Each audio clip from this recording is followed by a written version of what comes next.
Awesome to be here. Thank you for your presence too.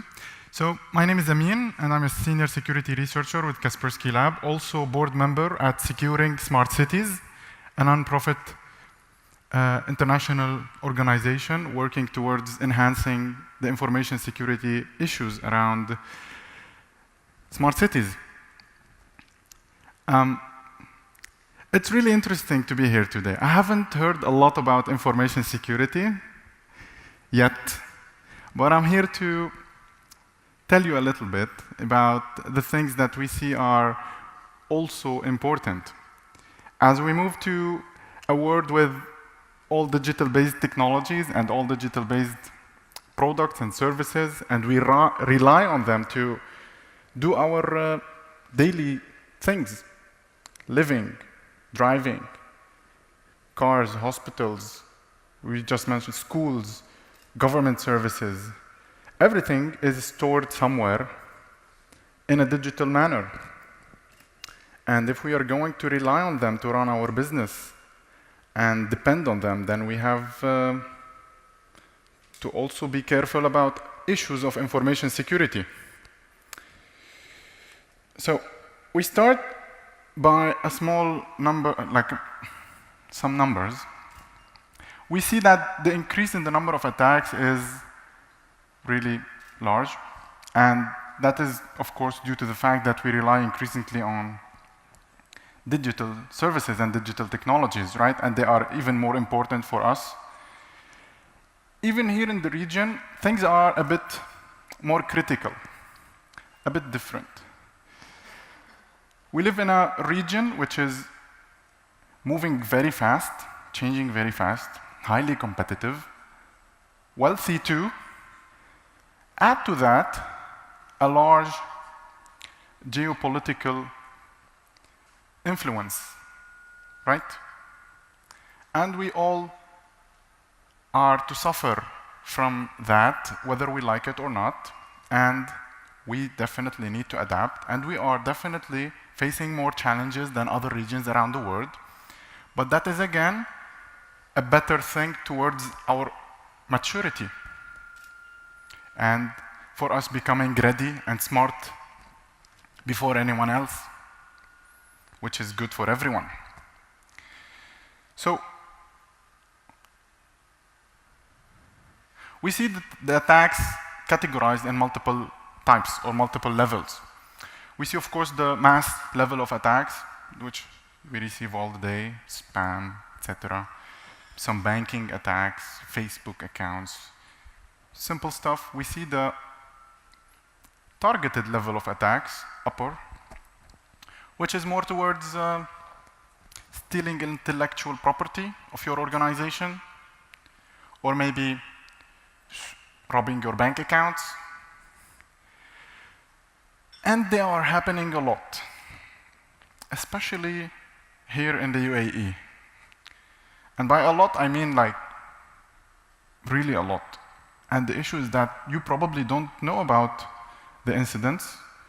And when they happen, people are afraid on their reputation, on their clients, so they try to hide it. They try to hide what is happening. So basically, it's a single case that gets repeated again and again and again and again, and no one really learns anything from it. So this is actually what things look like. We all look like our organizations, we try to make them look as good as possible. But we really need to be careful about information security issues. They can actually destroy our businesses.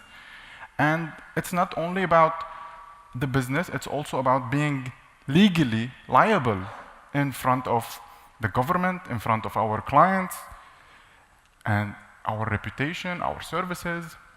It all could be stolen from us.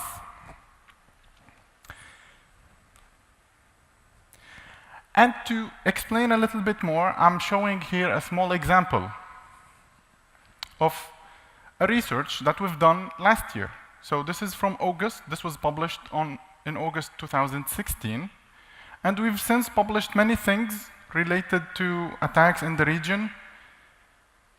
I'm pretty sure that most of you don't know about, but because it's more on the research side of information security. But again, these are relevant to attacks happening on organizations in the region. You probably have heard about Shamoon, right? Anyone heard about Shamoon? Shamoon attacks? Wiping malware? One? Oh.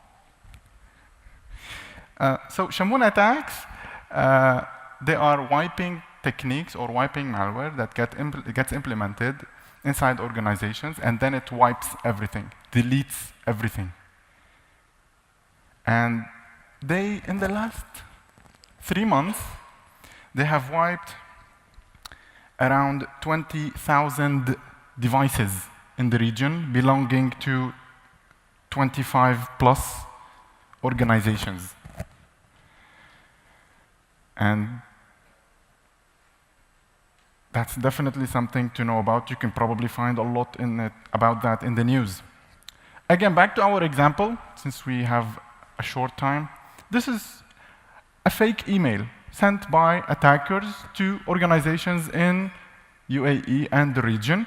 And this was used to infiltrate the organizations. The attachment actually does not have a payment advice copy. It actually has malware inside, and whenever the user opens the attachment and double-clicks on the content or the file inside, they will get infected. Attackers would then take control over their system, spy on their browsers, steal their passwords, collect their bank information, etc., etc. They can also activate the cameras, the microphones. They would do things in 2 ways. They would either rob the bank accounts or actually steal design and intellectual property of the organization and sell it on the underground, or what is called the black market. So, what were the organizations targeted? Industrial, engineering, shipping, pharmaceutical, manufacturing, mostly SMEs. And that's why I'm showing this example here today. This is very relevant to SMEs. Example, attacked victims, CEO, COO, GM, deputy general manager, finance manager, export manager, etc., etc. Victims distribution, there were 19 victim organizations inside UAE. And that's also part of why I'm showing this today. Mostly SMEs. SMEs are, in many cases, less aware of information security. They think that they're small, they're more on the low-profile side of things, and believe that they have nothing really interesting for attackers, right? But that's not how things work, really. We need better awareness of information security issues, not only assigning 2 people, IT and IT information security, like a small team which could do the job, etc. No, we actually need a better culture within the employees' space, because they are the ones triple-clicking everywhere. And that's our weakness. That's the weakness in our chain.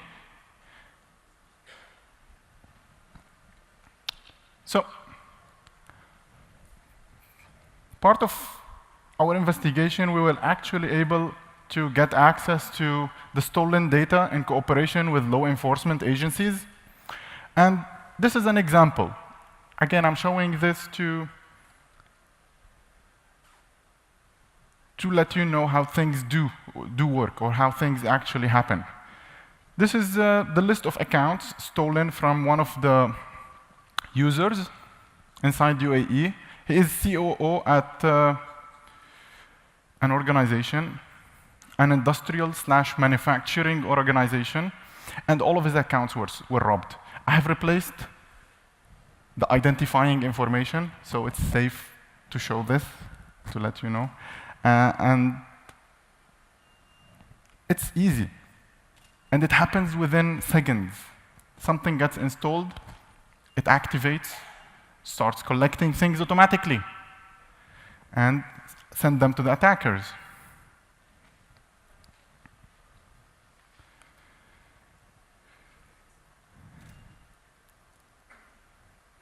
It's important to be aware, not paranoid.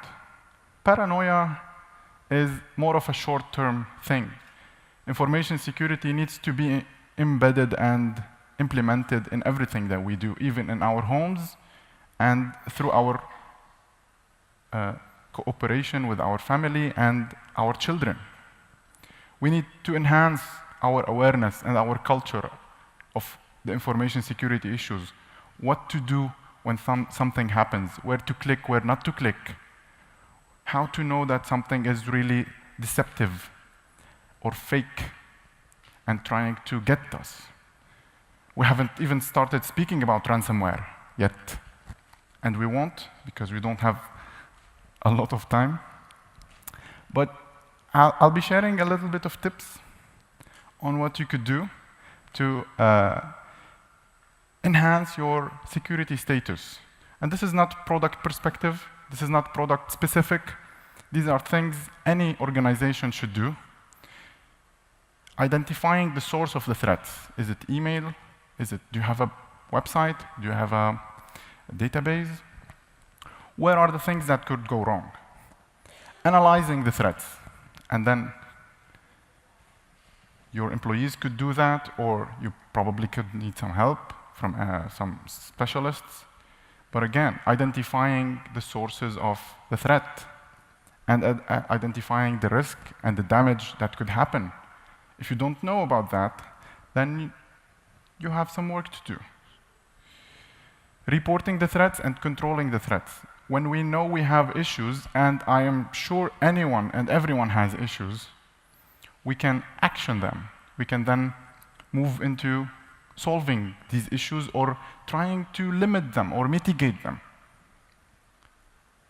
Essential measures that are more technology related include application whitelisting, which is allowing specific applications. I don't need to allow everything inside my organization. You can only allow specific files and executables to run and stop everything else. It's not as difficult as one might think. And once it's done, it's really, really helping organizations secure themselves. Patch management, updates on all of the devices. A lot of people still tell me, like, do I really need to update? The updates are there for a reason.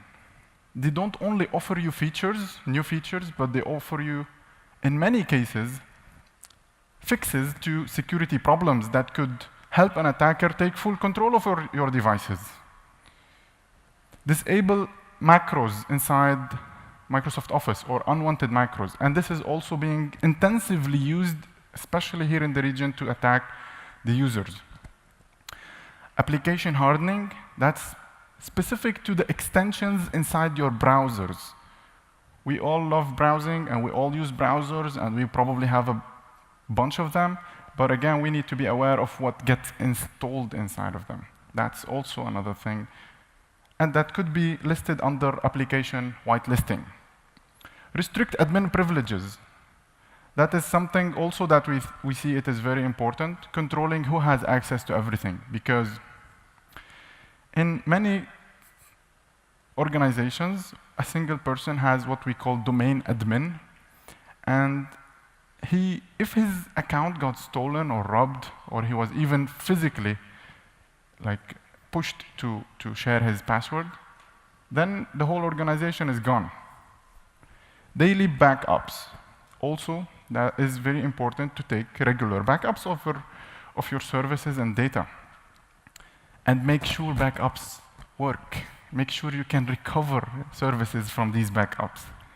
That's also something that we've seen happening. Multi-factor authentication is one of the issues that we see are very relevant and sure would help into better securing the organizations and securing access to the online users. Multi-factor authentication is a matter of having something other than your password, SMS or code that gets generated on my mobile app, etc., etc.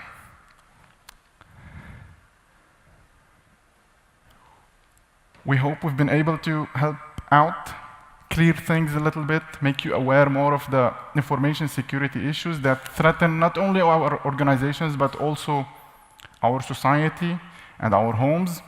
And thank you for listening.